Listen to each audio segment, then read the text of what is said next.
inconsolable nanga aleli monoko mboka na bango. Voilà un peu makambu tozo solo na ba congolais to aimer to commenter to partager ndenge na sengi bino bandeko tozwi olenga nkoyi les deux mains dans les sacs nalobi na bino tozwi olenga nkoyi les deux mains dans les sacs. J'espère que na ebisaki bino lobi na première émission na ki nango na deuxième quand bien même na silisaki deuxième po bakataki en YouTube nalobaki na bino le président ya cour près ya le président ya cour de cassation Firmin Mvonde afongolaki ba enquête pona bato nyonso basalaki propagande ya ba fausse bruit oyo baza na ba preuve tangible te bazo répondre na justice. Tomoni Messier Donatien Chole na yebisaki bino bobengaka ye Abbé Chole te. Il n'a jamais été abbé, ce monsieur-là. C'est un monsieur auti soki na Gabon, soki wapi aye ami komisi prêtre. Bosi bomona ya teya. Soko za na image mona Chole ateya tindelanga abikisa déjà na. Ateya kate, c'est un citoyen comme tout le monde. O alingaka nga Congo en otage. Nzambe bazwi elongi ya kitoko apesi ye. Elongi na ye ndenge motema ne ezalaka Chole wana. Chole alobio bato bakufi mibale. Opposition babangi baye ko changer bato oh muto akufi moko. Gouvernement congolais lobi bon lokola bozana ba preuve ya bato bakufi bomemela biso. Bande ko ti lelo ba preuve zo yaki. Yango bomoni sitting na bango eza na plaire te. Lokola ba échoué na sitting ya liboso balingi basala siko ya le 8 awa tozo sala appel et pas ya Daniel Bumba Lubaki, le premier citoyen ya ville province de Kinshasa. C'est lui notre gouverneur. Daniel Bumba Lubaki donne l'ordre. Plus question ya ba marche, c'est lui qui va sortir bakangaye. On doit s'imposer maintenant. Bato bazoluka bapelisa moto na kobetela bino plan na bango baza nango na kobeta. Je m'excuse. Sikoyo tokangi olenga nkoyi ndenge nini bakonvoke olenga nkoyi mardi faut que nde sikoyo a expliqué 10 morts na ye yalobaki bato bakufi 10 bato babungi 15 avec ça c'est un cible blessé bayebi olenga nkoyi problème ezate okoya kolakisa bango ce monsieur là. Tu veux comprendre que Olengankoy aussi c'est un rebelle. Il collabore avec le M23. Oui, mais vous avez défendu Olengankoy. Steve Wembe, ça lui tweet. Alors, page Oya Olengankoy. Olengankoy n'a jamais utilisé ça. Moutouroussou n'a utilisé ça. Les Londais. Tu veux comprendre que Olengankoy collabore avec les rebelles. Yango ça, Asa Ndenge Momo Boye. C'est quelqu'un qui n'a fait. Asa Laka Ndenge. Président Tshisekedi avait raison. Benemi, les alaïka à Rwanda, tu as peine benemi à Katiawa. Allez-y comprendre. Quand Steve Wembi a zoouka défendre Olengankoy, parce qu'il y a dit que Olengankoy a côté déjà la catapilée. Et il ne sortira pas. Ici, on fait encore appel. La justice Nabiso. Bokanga Olengankoy. Il mérite la prison. Bon, Mami qui est à 20 ans. Et ça, acharnement. S'il n'a pas de preuve, il y a 10 morts, Bokanga, monsieur Olengankoy. Il doit faire la prison. Trop, c'est trop. Babetizo, y opposition, zo sala. Na bamboka, mousso opposition, sala, ngote.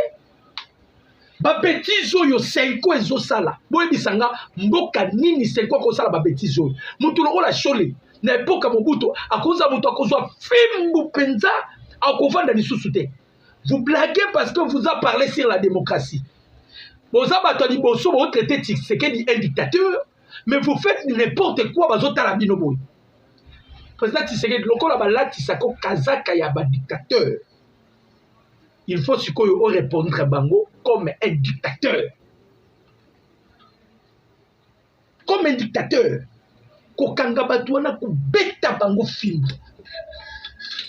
Je m'excuse. Vous imaginez un prêtre lokola Chole.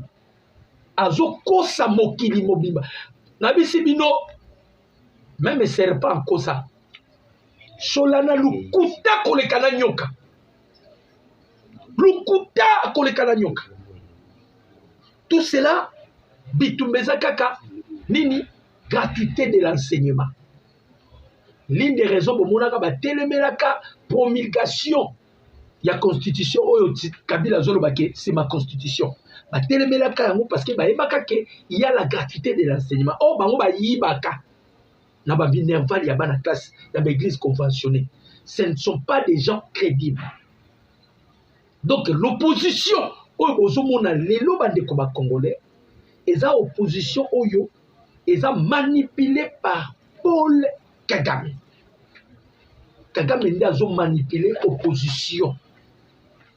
Baloba yango a plusieurs fois, même Yolande Makolo aloba yango, on ne peut pas laisser Tshisekedi au pouvoir. Tshisekedi au pouvoir, les intérêts du Rwanda est en danger. Bandeko bakongolais to bandi masolo ya mboka ekolo Congo. Ndenge to bisaka ba congolais. Je vous ai toujours dit, bandeko na ngai, la République démocratique du Congo tozo lekisa moment ya turbulence. Pona nini? Toza na bitumba na dévolé. Toza na bitumba eza physique. Toza na bitumba o eza spirituel. Na bitumba eza physique. On le fait à l'est de la République. Na bitumba o eza spirituel. C'est la Senko. Parce que eza Senko eza bande, eza structure occulte. Batoyo ba se décider ko kanga Congo en otage, structure moko occulte. Na betela kabino li solo awa. Na lobaka la France ne peut jamais se renoncer na relation bazalango avec le Rwanda. Pona nini? Macron ayate po asunga force. Na bandi koloba makambu ya mineni. Macron ayakate po asunga force. Macron avait une mission précise. Ezalaki ko instaurer mobali na mobali babalana, mwasi na mwasi babalana. C'est ça la mission que Macron azwaki et pas ya Satana. Koya na ye na pouvoir. Ayaki te pour que la force ait émergé, to France que non, ya yaki pour moi si na moi si babalana, mobali na mobali babalana. Donc ils sont venus imposer nouvel ordre mondial.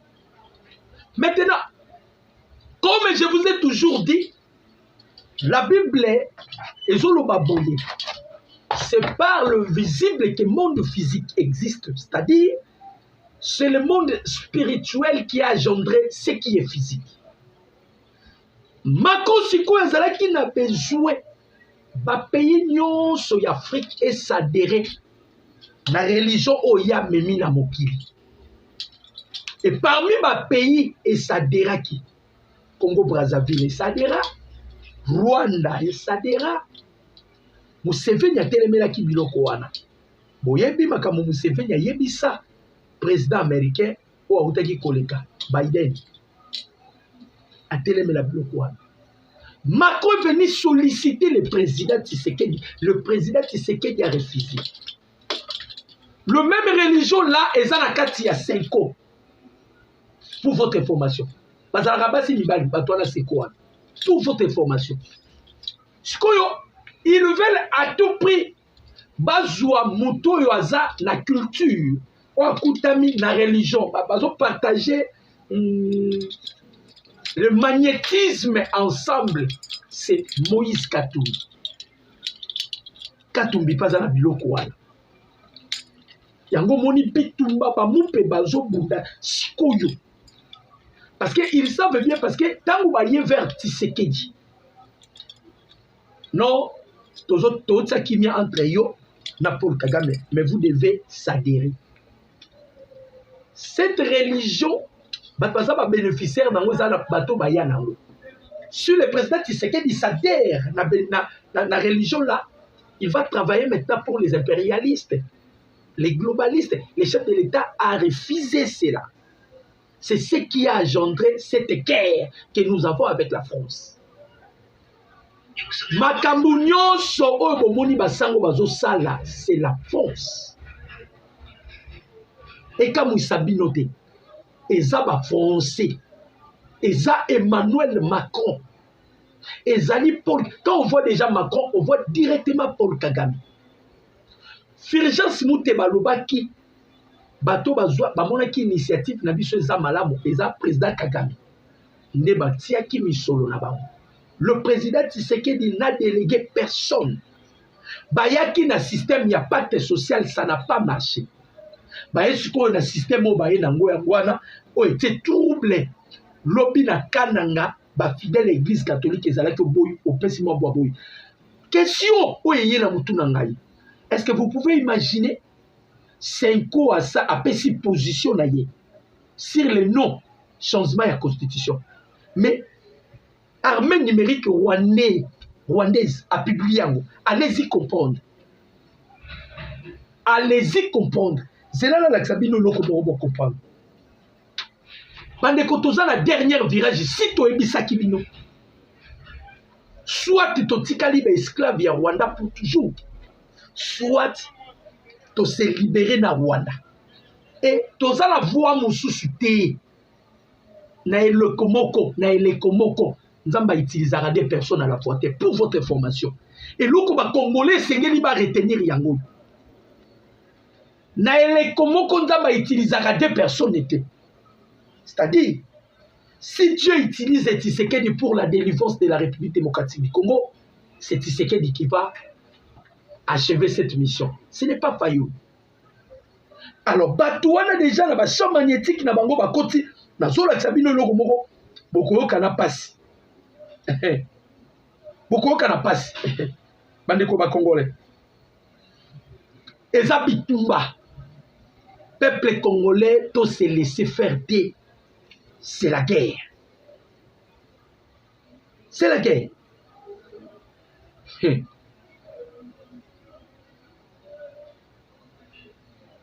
Na ba fausse information ba komo pesi. Et makambo la constitution oyo ezo panza ba parti politique ezo panza ba parti politique ezo diviser ba makambo changement la constitution. Batu mususu bota lelo kwango. Oyo olenga nkoi non? Convocation olenga nkoi. La personne qui a tweeté ça, c'est Pierrot Loire. Oyoka. Boyoka, bandeko ba congolais, pour vous comprendre. Joseph Olengankoy convoqué mardi à la Cour de cassation. Président du CENSA, Joseph Olengankoy a attiré l'attention de Félix-Antoine Tshisekedi Tshilombo ces derniers jours sur les dangers qui guettent le pays en perspective de la marche de C64 prévue le 8.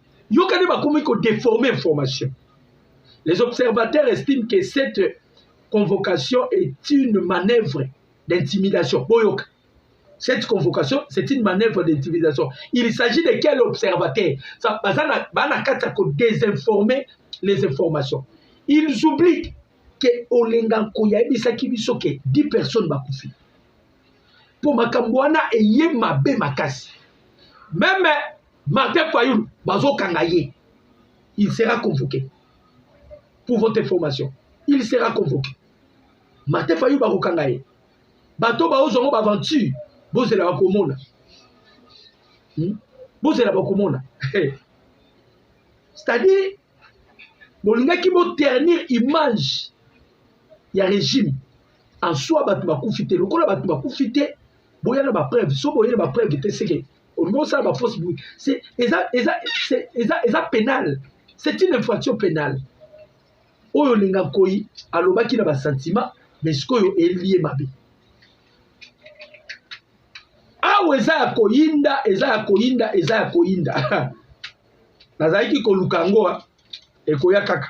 Pas jango na monyango na te ekoya bongo na combien ba Rwandais. Bazo féliciter Senko. Ba Rwandais. Bazo féliciter Senko. C'est grave. Au lieu que les Congolais, le peuple congolais félicite Senko, mais ce sont des Rwandais on va féliciter Senko. On se pose la question. Hein? On se pose la question. Rwanda est à Senko est à Rwanda. Parce que normalement, Makambo Vosali, c'est le peuple congolais qui devait vous féliciter.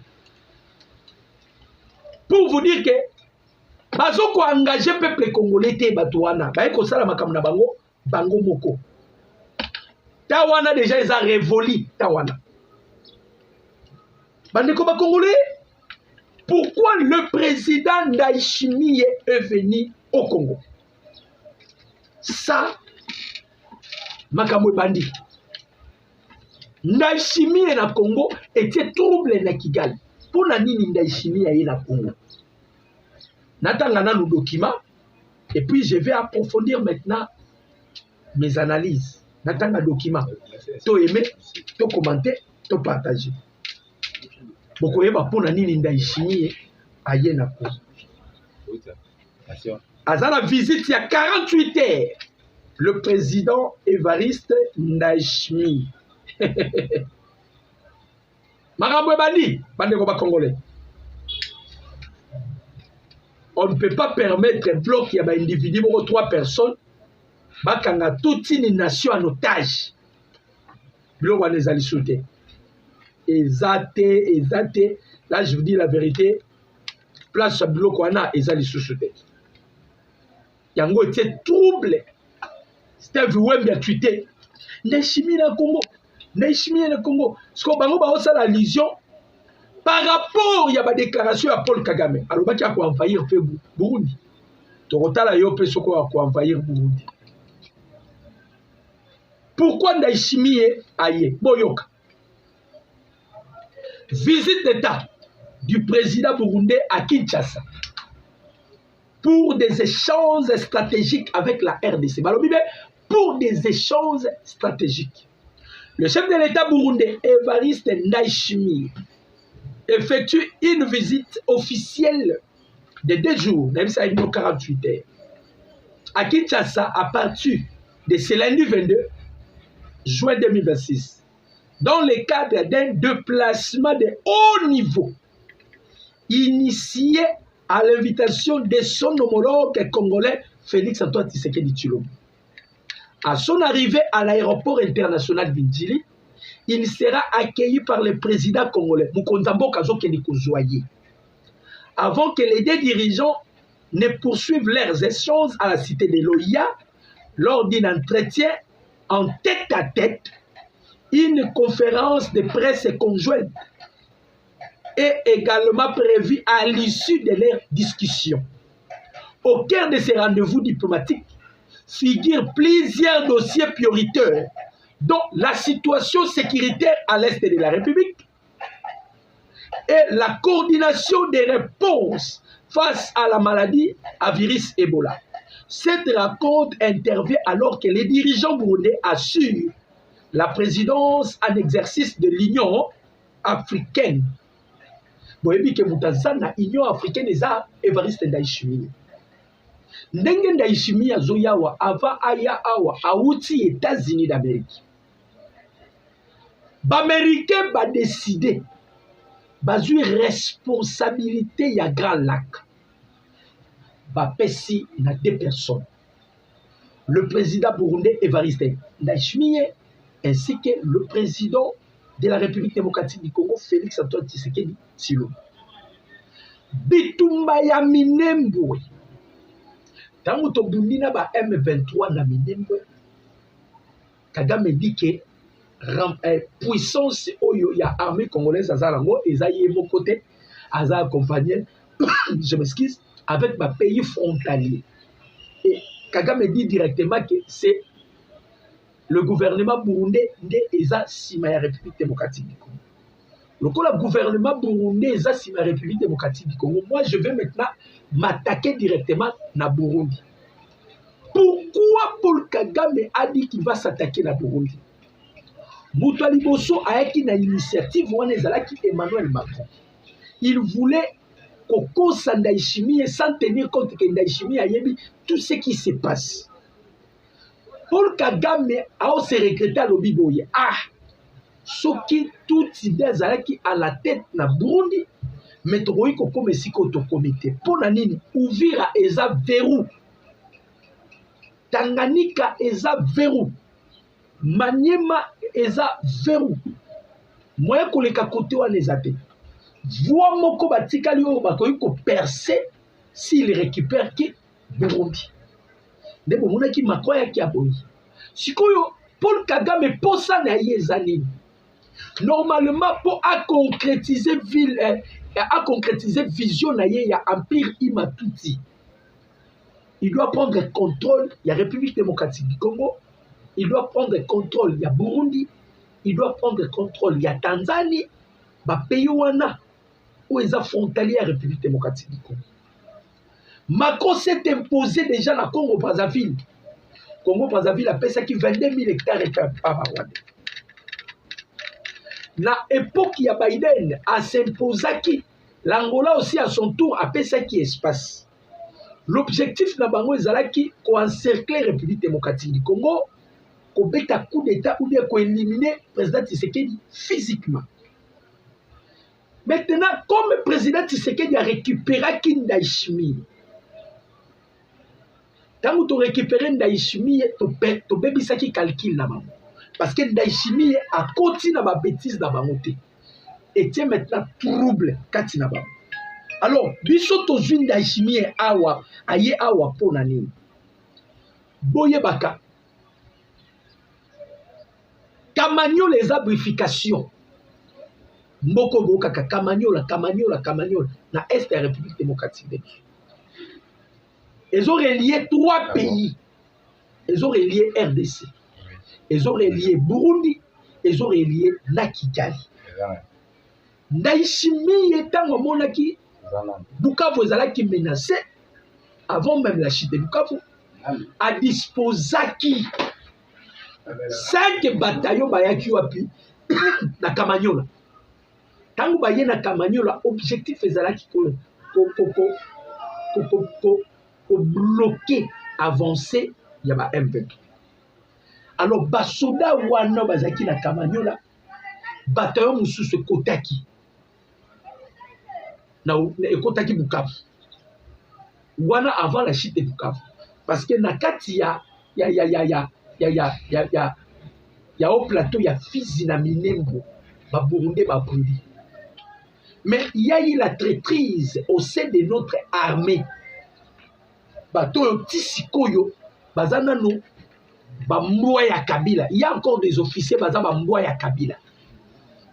C'est-à-dire bazo recevoir toujours des ordres ya Kabila, ba ordre mal donné à Kabila. Ba ordre zangatina ya Kabila bazo continuer ko recevoir rien. Bango ne ba kokoti sa trouble parce que l'armée burundaise est dénoncée en gros. Parce que l'armée burundaise ezalaki déjà bazalaki na cohérence. Ils étaient cohérents avec l'armée Nabiso. Espace aérien Nabiso. Falaki ba matisa ba matisi ba drone te. Nesko yo armée burundaise epesi rapport Ndayishimiye aye bakutana na mokonzi. Ndenge aye bakutana na président Tshisekedi. Avant na luyaya, président Tshisekedi a effectué qui voyage moko na Égypte. À côté de l'Égypte, là où se trouve la base arrière, il y a des Américains. Burundi peut pas avoir barrière à Américains. Le coup a toujours passé na étape supérieure au toujours bâti sa vitesse. Conformément à la date victoire prédite par Marco Rubio ainsi que le chambre des représentants parce que bango bazwa qui bonne note par rapport à Marco Rubio to bengisi Ndayishimiye to bengisi sikoyo pona nini to bengisi Ndayishimiye parce que Rwanda atalisi mokili mobimbake a se retirer te na mabele ya ba Congolais. Atalisi mokili mobimbake akotika te aussi longtemps cause profonde oya lelaka. Nanu topesi je m'excuse, nanu topesi rupture te Masisi te nani rangongo te parce que biloko asengaki yango yango pe Chole monsieur Chole continue de plaider aussi longtemps ba traiter ba cause profonde parce que Kagame abengaki bango Kagame bisi bango ke Masisi Nirangongo na Ruchu ezaka mboka na ngai soki bolingi guerre sila bopesinga babele wana bango bandimaki bamupe ya senko bande ya bacriminel ya basenko so des criminels bandimaki alors sikoyo na kote bona na bango ça n'a pas marché lokola Paul Kagame a défié Américain parce que Américain bayebisaki ye tozoko observer yo totie ba satellite ezolandela yo nde Américains ils ont donné l'ordre Ndayishimiye ya yeye mokote c'est les États-Unis nde batindi awa baana kati ya koplanifier comment nous allons surprendre le Rwanda mais derrière derrière Burundi. On doit surprendre Rwanda, mais qu'on a la Simaya Burundi. Ne bomoni Ndayishimiye aye. Balobi ba traiter ba problème il y a haut niveau. Depuis tobanda ko sala défense ya mboka na biso. Depuis tobanda ko utiliser système défensif ya mboka na biso. En aucun jour le président Tshisekedi a déclaré la guerre avec le Rwanda. Mais Kagame a ko sala ngo récemment na munoko ya Willy Manzi. A ko sala ngo na munoko ya Willy Manzi. Bouti ko landa même un évêque rwandais qui confirme que Masisi ezalaka mabele na bango. Ndenge Kagame a déclaré ngo na Kagame nga sala pe invasion na Burundi. Est-ce qu'on a la bagarre des fous sans tenir compte que ils ont une unité spéciale moko eye lisusu na République démocratique du Congo. Unité spéciale wana eye euti wapi? Euti na Israël. Eye toujours kobakisa nombre ya bato bazana fort parce que carte ya bananga carte ya Kagame basi ba ibisa ki opposition bino bo ibisa ba congolais sous Tshisekedi a changé constitution et cause la balkanisation à la République démocratique du Congo nde boyokaki ba prince Epenge boyokaki muto Delis Sanga un rebelle au nom Tshisekedi basali cop na Kagame po bakabola Congo or cop ezo salama entre ba payulu na ba Kagame parce que Ndayishimiye ndenge aye bandiko ba congolais. Cela veut dire déjà que peut-être tokozela jiete makambo ezobana. Kagame déjà na boule ye alingi avant jiete moto epela. Ana kati ko planifier yango boyoki alobi ke akokota na Burundi. Objectif ya Kagame a créé trouble na niveau où même la communauté internationale a causé la difficulté de côté Kimia. Un jour, Ndayishimiye a senga américain. A bisi américain, makamba Congo bozotala la misu et ko embrasser région à Grand Lac Mobimba. Makamba Congo bino bolinga kokota te bozotala la misu et ko embrasser région à Grand Lac Mobimba. Vous devez intervenir. Yango ba américain na bazaki na choix mususu te baye ko intervenir bapesi disposition epai ya Ndayishimiye bapesi disposition epai ya président Tshisekedi yango baye kokutana tête à tête Ndayishimiye azokoma lelo bazokutana tête à tête pour planifier je m'excuse comment nous devons faire pour récupérer tous les entités et mokonzi ya mboka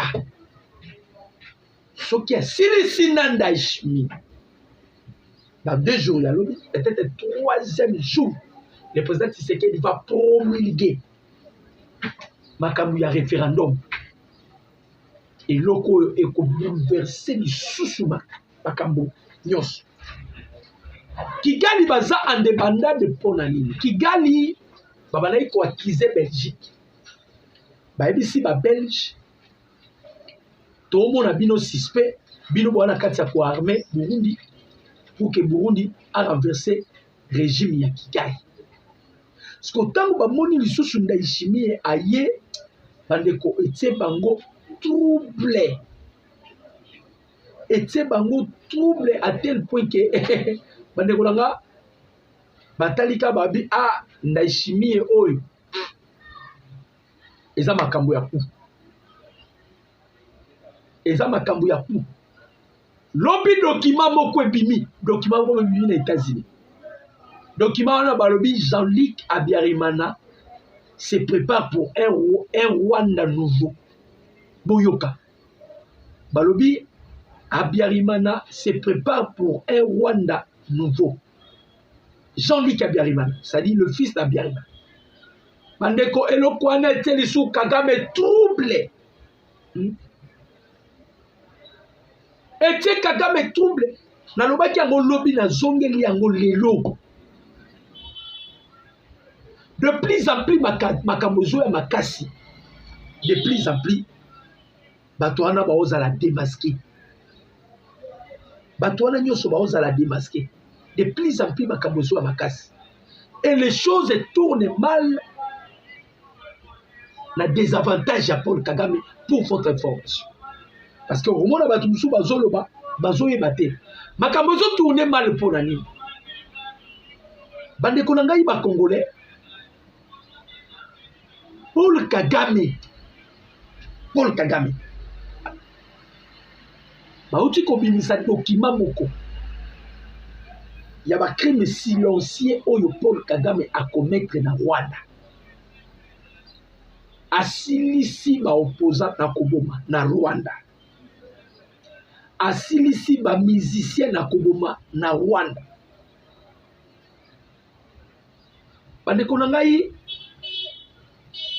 babimisi tous les informations babimisi na avec des preuves. Kagame azoboma ye moko te. J'espère que l'autre fois je vous avais parlé sur nani Yolande Makolo qui tue avec Yolande Makolo. Bazoboma na Yolande Makolo. Sikoyo na réunion ya Kagame bakotaki ils ont créé système ku oyo bomoni opposition balingi basala ya le 8 juillet. Normalement lokola Kagame azokoka lisu bitumba ya STT lokola ba plan nyonso Kabila ataki sur la table anéanti asphyxié. Ils veulent utiliser l'opposition pour s'aimer le chaos na kati ya capitale. Opposition bakosala marche jeudi awa.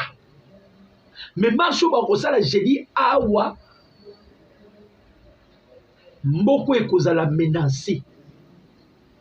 Province ekozala menacé eza Katanga. Ici on fait appel avec Edi Kapeni. Makambo nazo ebisa bino bokoyoka yango. Bazo viser Katanga. Bino mosala trouble awa bokotisa bato na distraction. Nous allons faire quelque chose na Katanga. Na ebisa kabino pourquoi Kabila ayaka toujours na Katanga. Kabila a des acolytes na Katanga. Kabila a na bato na ye na Katanga. Lokola Paul Kagame a perdu de son titre d'exploitation minière. O ezalaki na Katanga bandaki ko enrichir ye. Ils veulent à tout prix bazwa contrôle ya Katanga bakata yango. Bato wana bana bula koya na kinité. Bato wana na bula osala eloko te. Peut-être par malheur parce que Kagame a dit que pour atteindre Tshisekedi par un coup d'état, ça devient une mission suicide. Ça devient un travail yaliwa. Et ça mission suicide. Alors, le on a la difficulté pour atteindre Tshisekedi. Toko Tshisata trouble na kati ya Congo, la capitale. Et là, comme moni opposition a préparé. Maman, papa, ozolandanga. Ndeko jeune ozolandanga. Fayoulou, c'est un étranger. un Sénégalais. Délice Sanga, c'est un Angolais. Il y a San Salvador. On a dit sous. Et puis, écoute, la rôle au bâté, Congolais. Vous-même, quand vous voyez Peng, vous avez déjà la réponse. Imaginez maintenant ça la marche. Ça serait le départ de Tshisekedi. Batubaza Sibaya marche wana 5 ans. 5 ans, pendant que la présidente Tshisekedi a promulgué référendum pour Babimisa Touré. Le président Tshisekedi peut mailler l'équipe afin que le chef de l'État voyageait qui est États-Unis en Zongi. Donc on a beaucoup à Betili Soloté. Ce que le 5 ans n'inga zawana. Le coup la bango va pesi pour d'ailleurs bango va sa position bango va travailler déjà pour la Rwanda 5 ans va travailler pour la Rwanda Kagame si ayebisa ki bango soki na zui retour na zui masisi na nirangongo na tiki bitu et pas il y a président Tshisekedi Kagame aye soki opesi nga kaka contrôle ya Rubaya ya DGM na DGM na DGI to tiki bitu. C'est ça, cause profonde au Kagame Azolo. Mukondamboka yebara ke makambo ekoya. L'une des raisons, les chefs de l'État devaient kokende et pas y avoir pareil à Kagame. Bateau bazala qui force ya Kagame, c'était les États-Unis. Bango ne ba créer. Alors, fallait qu'il kokota contact avec bateau ba créer pour bango. Nde bazana module. O ba yebi ke so ba simbi ekoboma Kagame. So ba simbi basali boye ekolia Kagame. Mukondamboka keye pas ya ba américain. On a signé des accords. Boyebi combien de fois basango babundi pour que dilwane simbate. Bachule ou. Bona yebi sabino que même changement ya constitution ezo salema. Chole akomona na misu na ava kufa. Ponzamba zo beta bientôt là. Il va mourir ce monsieur là. Chole. Nzamba Koubete, pour na kaka makila ya Congolais. Ce monsieur-là, très bientôt, il va mourir. Mais avant qu'il meure, à comment on a mis sur une constitution qu'on a changé. À l'époque, Nakala, ils allaient sur l'église catholique et le lobby. RFI va parler, France 24 va parler. Même les États-Unis. Mais pourtant, l'église catholique, les lots, salis par certains individus, qui corrompre Bango. Il prétend servir qui sont dans les sacerdoces. Dans ces pays, dans des Comores, enseigne ministre intérieur. Alors, il paie ça agrément dans 5 ans, comme un parti politique. Et vous allez dire que ces gens ici, ils sont au milieu du village. Ils ont abandonné les âmes. Ils ont oublié la mission par laquelle ils ont été destinés. C'est d'aller gagner les âmes, de préparer les âmes pour le royaume d'ici. Les candidats potentiels, il y a GN. Ils n'iront jamais au ciel. Ils fellow. Bakoti politique. Kou ils ont préparé les grand katanga. Ils ont préparé les grand katanga. Et l'autre que ça la mande 8 heures. Ceux qui t'ont bloqué en côté. Parce que nous devons aussi procéder maintenant pour contrer Babylone pour là-bas. Bande combatto yo batak espoir pour bien ngobino comme congolais. Quand vous avez un individu local à Chole, c'est un individu. Un individu local à Chole a télémi. À l'obiono, tous les cas, Mouto aza courageux asi mamanduki akobenga na Tshisekedi na pouvoir. Boyoka ngote. Pas sinanga na yoka parce que même SNS na CNC batikala kobengisa. Je ne sais pas si à l'époque Papa Boukassa Zalaki, Jean-Claude Boukassa ou bien Maman Lisette Kabang Bazalaki. Je ne sais pas.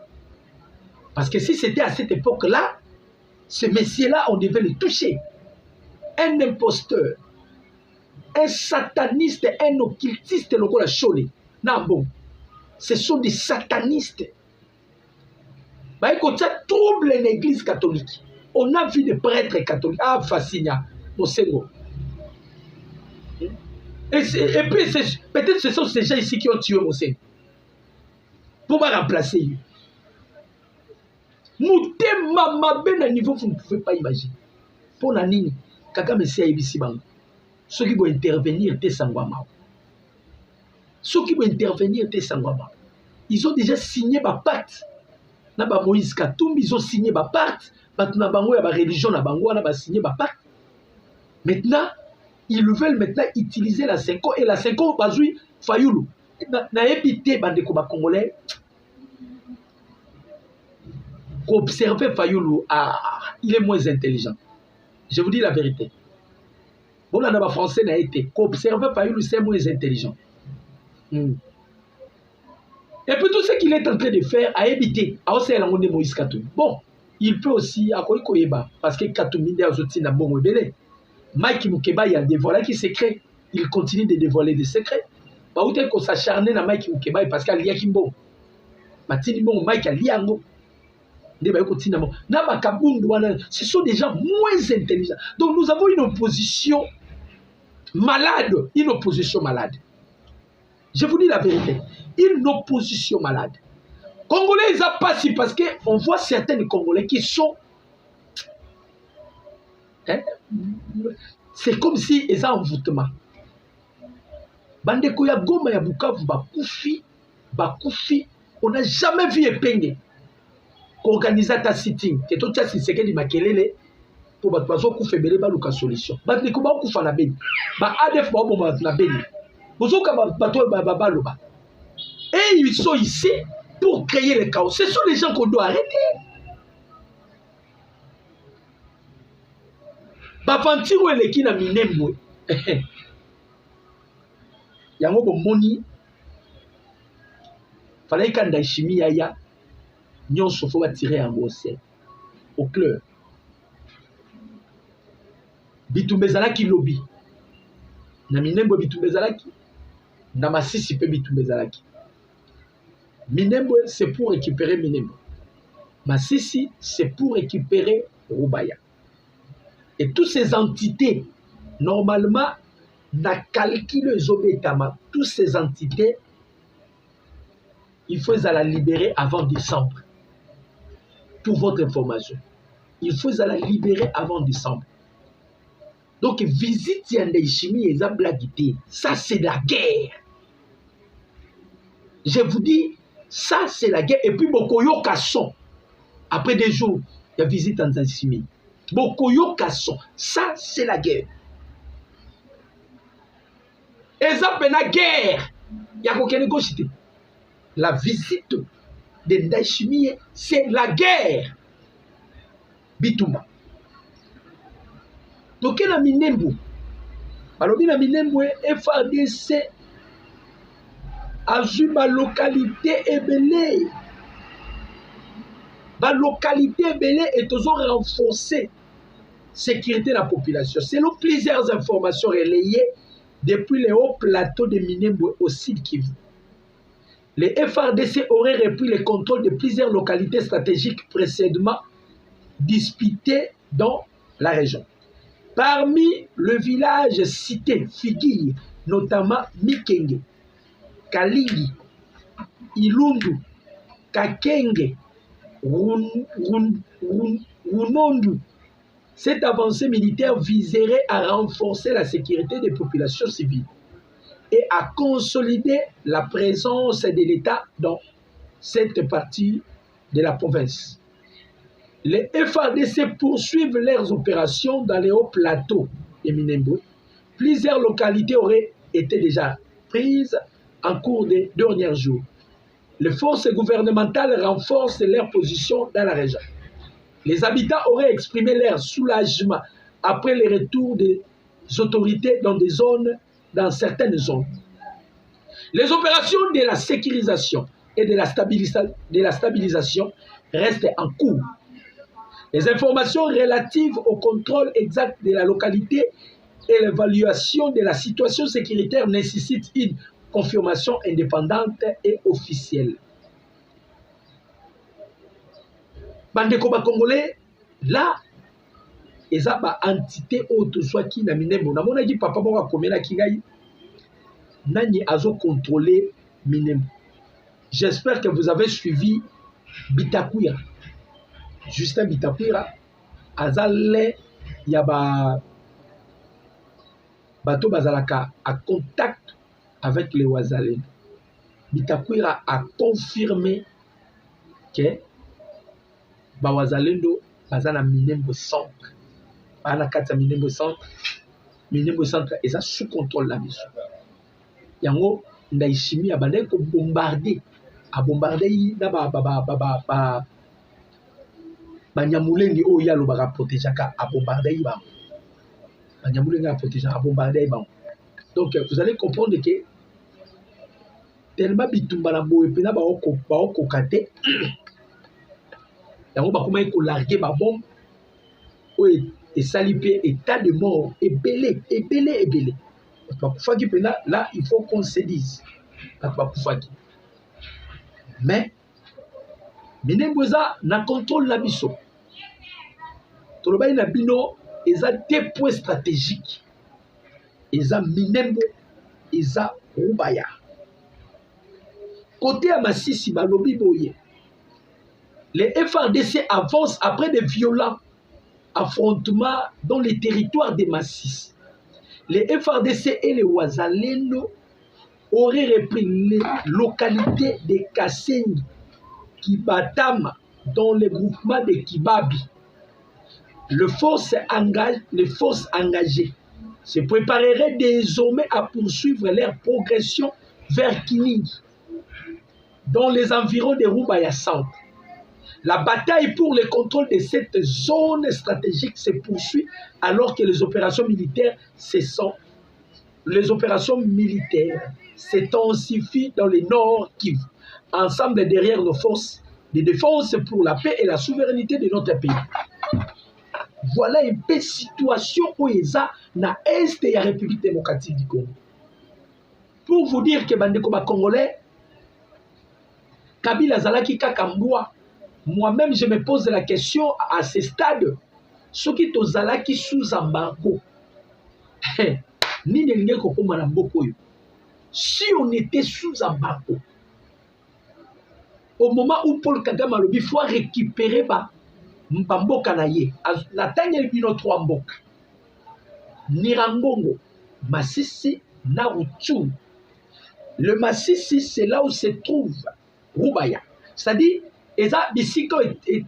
les trois mboko atangi wana eza bisiko evandi nikita ya République démocratique du Congo. Ba planifiaka déjà ba biloko wana même na ba constitution na ba accord de l'Émirat ba planifiaka biloko wana nyonso. Ba planifiaka biloko wana nyonso. Lokola ba liba créer chaos bazo luka siko awa ndenge za boye.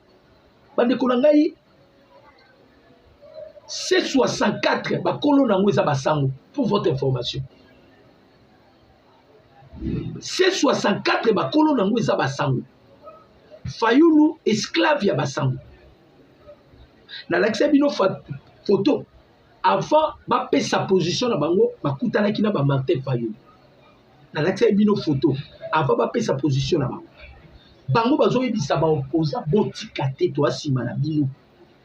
Tokolanda bino bisikano suzalito tokobeta ba porte en tout cas Tshisekedi faut akende wana chole na ambongo o bazo gérer sur le départ de Tshisekedi faut akende pona nini gratuité enseignement pona nini makambo dossier ya Perenco na betela bino lisolo ya Perenco awa Kabila se sentait étranger. Kabila se sentait étranger. Lui-même, il était conscient qu'il était étranger. Alors, pour Batsakanga mal à l'aise, il était sango, n'a pas sa bango espace. Kabila qui est dans l'entreprise pétrolière, Wana Babenga Perenco, il y a Yvonne Wan. Après sa instruction, Cholena Ambon, Kaka Bango Mibale, Bandeko bénéficie de 60 millions de dollars américains par an. Ndekoyo Kenana Dakwa Choli. Vous blaguez. Chola a une villa. Mais c'est Chola a une villa. Mais c'est quelqu'un qui n'a pas d'enfant. Donc, il n'y a pas si banati. Bano ba okufa na est et kosala te l'autre côté parce qu'ils n'ont pas d'enfants. Mais kolanda ba mamelo na sima ba mamelo tout ba koma basi na bango. Ba cholela ba mbongwa. Bazotalisa bato apparence on dirait il lui respecte la prêtrise. OK, lukuta lukunu. Kabila nde aluki eloko Kabila pesa bango. Tango président Tshisekedi aye na bokonzi akuti bango bazozwa 60 millions na perenko. Ah! Président Tshisekedi atuna bango te. Atuna eloko te. Le chef de l'État est allé na Vatican pour se renseigner. Tomoni mbongo zobima autant d'argent. Ezokende epai ya bato. Est-ce que Vatican boye be on Vatican le bien? To ebe loko. Boni place bitumba baba bayine na président Tshisekedi. Tshisekedi a tout na bato Vatican 60 millions bimaka. Boni place kenda auto ebe. Ça dit ambongo na chole ba escroquer na Vatican. Bazozwa mbongo na ono à Vatican mais ba ota la poche na ba. Ambongo na chole. Des escrocs ba escroquer na Vatican. Quand vous voyez quelqu'un soi-disant prêtre, il n'a jamais été prêtre. C'est un citoyen comme toute autre personne. Donc, on a eu respirer. Ba observateur na bango na sitting opposition ba mona ka force du progrès. Mais ba mona ki ba milice ya Martin Fayulu tena ba machette. O ba mona bango te. Muta wangana Solewana awangana sortie médiatique ambassadrice rwandaise aux États-Unis aux intelligence artificielle. C'est un démon aussi, messieurs. C'est un démon. D'abord, azaka pe na difficulté à koloba. Ngala yebi ba prêtre ba kamayele. Mais ba toana bolimbisanga. Bolimbisanga. Tout le monde ke mayele mona na kati. Donc, on a trouble l'église catholique. À quoi tu troubles l'église catholique? On a mis trouble l'église catholique. C'est là que ça vient image moko. Image on a un lukango vraiment. Trouble l'église catholique. Bon mona makamboleka ino bi l'église catholique. À cause de votre bien, il y a un bon Kagame. Parce que Baroba lia un bon Kagame. Il bénéficiait de beaucoup de choses et pas à Kagame. Il bénéficiait de beaucoup de choses et pas à Joseph Kabila. Mais tu sais qu'il a fait un marathé. C'est le bango.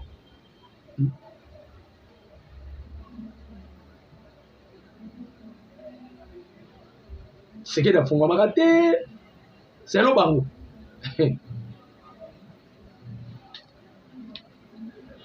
Ah. Tu vas piquer pendant la vidéo oyo faki to la kisaba congolais ba mona trouble côté l'église catholique ba fidèle ba lobi ba bêtise wana biso to kokota ngote bango ba ko loba ono na biso santé vraiment que ba tie mbilinga l'église catholique et langage na bango identique avec qui nani oyo Moïse Katumbi alors même langage na Moïse Katumbi alors même langage na Moïse Katumbi fidèle na bango mais toke na bango tina suka bande koza oza ce que je vous dis congolais à côté les mains. Ne t'en faites même pas. Congolais à côté les mains. Bako, Kenabiso gauche à droite. Congolais à côté les mains. Congolais, ce que je vous dis est vrai. Baza penza éveillé. Babakaba ça la lukuta. Akamba lukuta, makamba lukuta. Baluka écoute basala songi nini simbité. Tout le monde a répondre 5 ans à ma façon.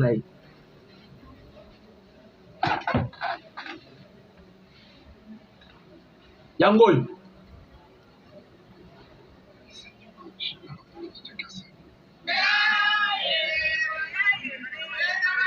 Bangoye. Bangoye.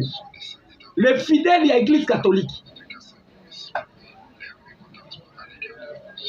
Balobi, baza mécontent. Yango.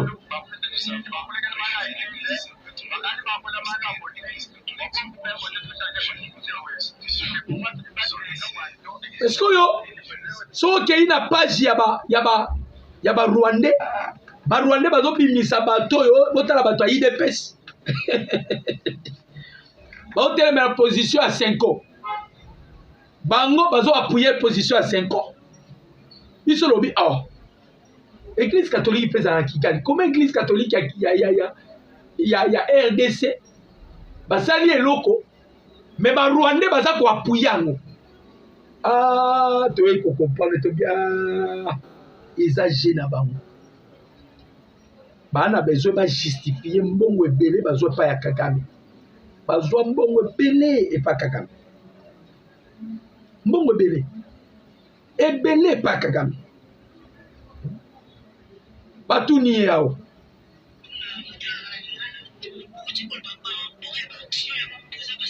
Batuni boyoka.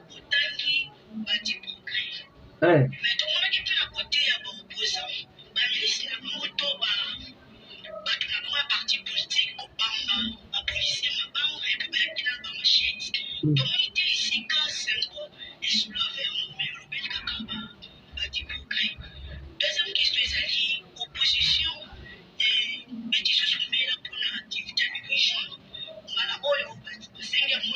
Palais du peuple, palais de la nation. Boyoka.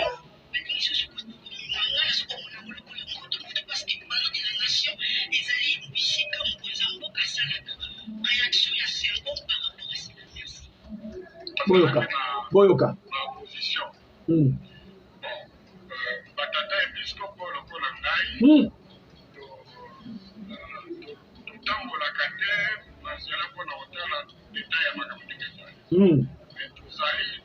Observateur.